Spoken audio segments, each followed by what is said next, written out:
Um, well, Tiffany, it's great to have you on the show. Let's get to our topics. And we just have a couple today because we have our guest here and we discussed some things here. But Nordstrom has decided to go private. And so I'm in Seattle, Washington, where Nordstrom was founded and created. And so they agreed to a $6.25 billion deal to go private. And they're doing that with the family retail group El Puerto de Liverpool. And the family is also going to assume $2 billion of the debt. So one of the main reasons they want to do that is they want to just, kind of hold everything back in, have the family back involved in the operations, and, basically have more flexibility to compete with brands like Walmart and Amazon and discount retailers while still being able to provide a good quality product. Tiffany, I love your thoughts on this, especially from the stock perspective here. When you think about a company that has been public for so long going private, what that means. And even if you could just explain that simple or not what may sound simple process of public to private.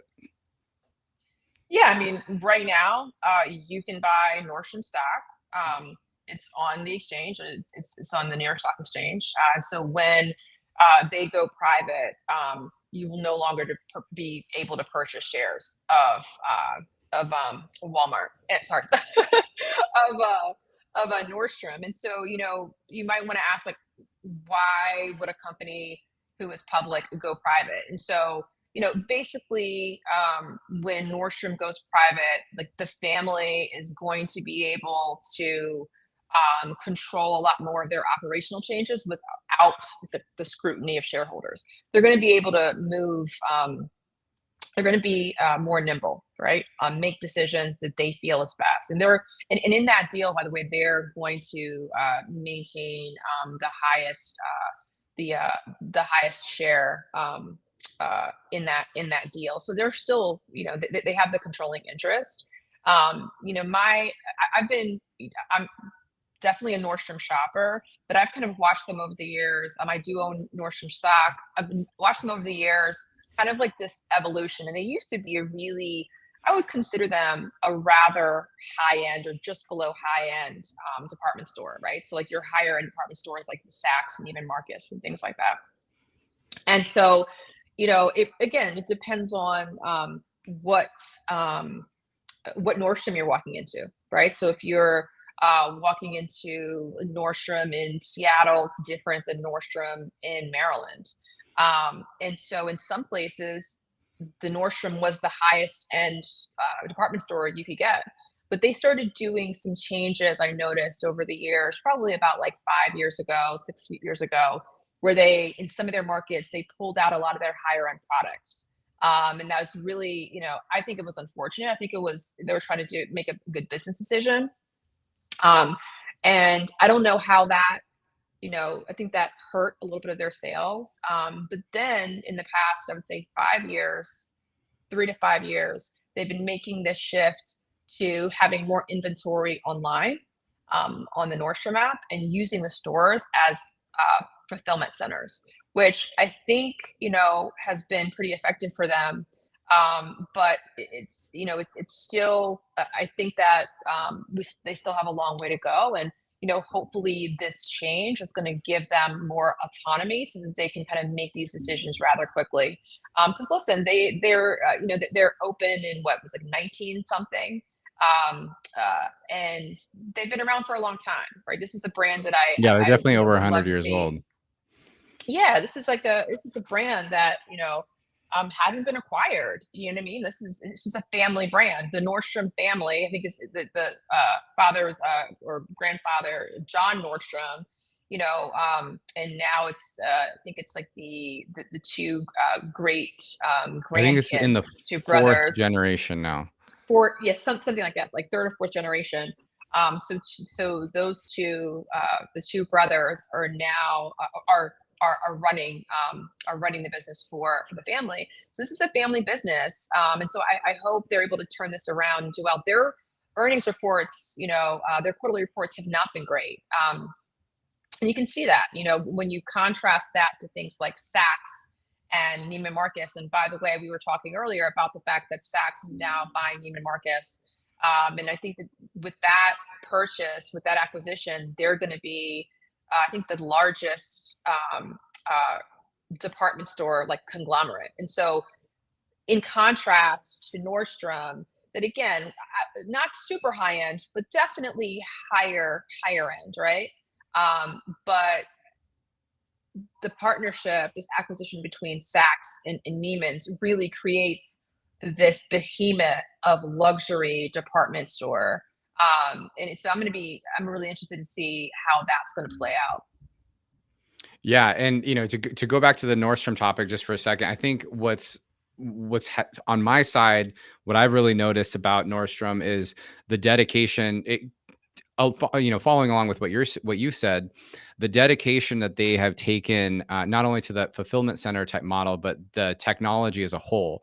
I talk about this often when we talk about with brands is, like most brands don't have big tech departments. Most brands either work with an agency, or they might have a smaller, kind of tech team. Nordstrom is not like that. Nordstrom does have a massive tech team, behind Yeah. it. They have a behemoth of a tech team, in everything from Nordstrom Rack to Nordstrom, just how they've made the shopping experience a lot easier. The omni-channel aspects of it, of how you can, really go online, offline, and how you purchase things.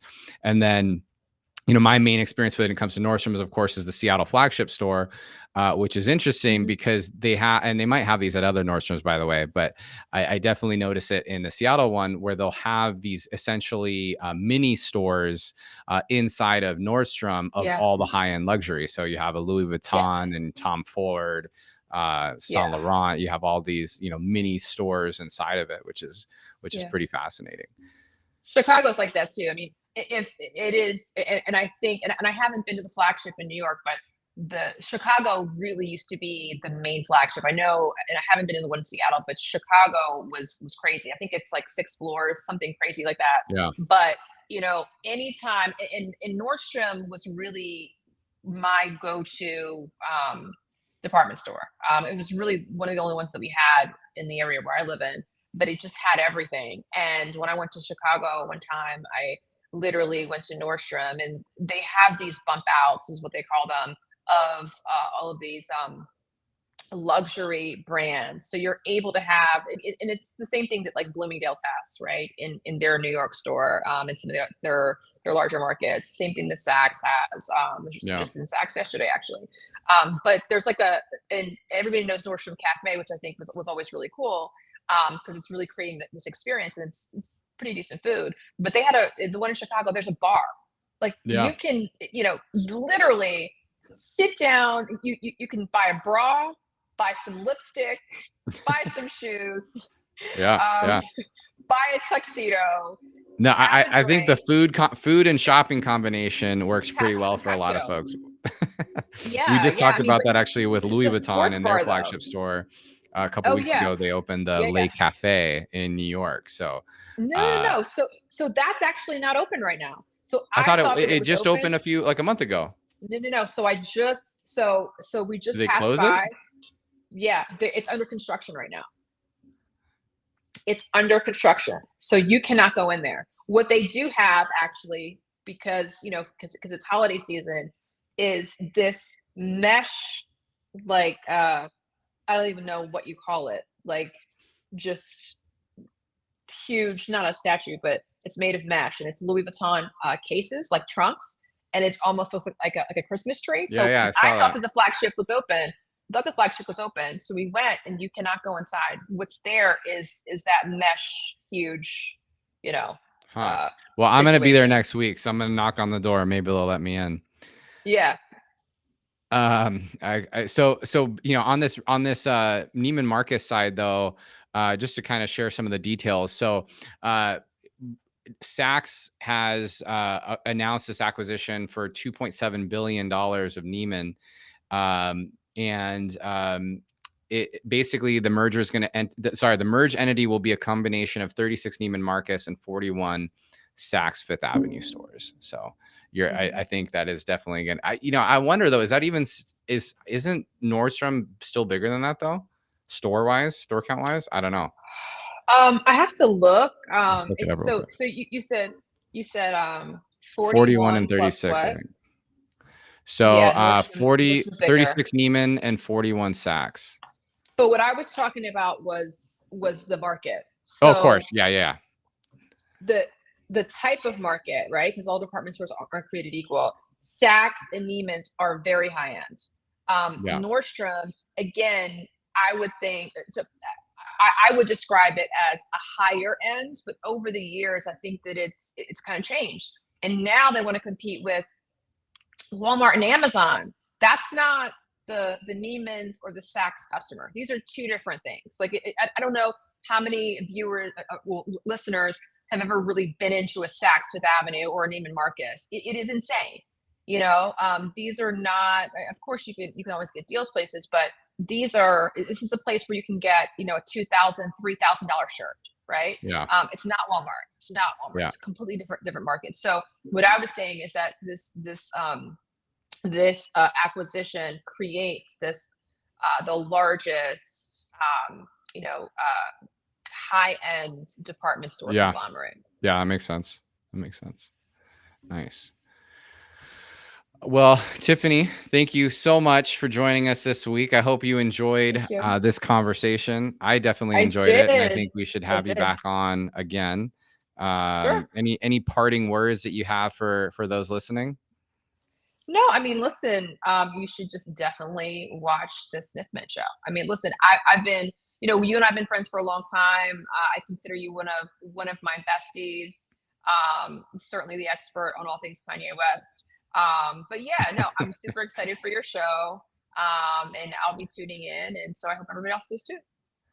Yeah, awesome. Well, thanks so much, Tiffany. What are some good ways that people that are just getting to know you here can pay attention to what you're doing, follow you, know where Sure. you're at? Sure. So I am Tiffany, Tiffany Invest, Invest on Instagram, on Twitter. That's where I show a lot of my CNBC clips in pretty real time. It's just Tiffany Invests with an S. Awesome. Well, thanks again, Tiffany. Hope to Thanks so see much you for having soon. me. And for everybody watching, appreciate you watching episode 5 of Showroom. Please make sure that you give this a like and a follow. Please do subscribe to our channels across socials. We're primarily on YouTube, LinkedIn, and Twitter. We greatly appreciate that. And share this with other people that you think would enjoy these conversations. We will see you next week. Thanks so much. Bye.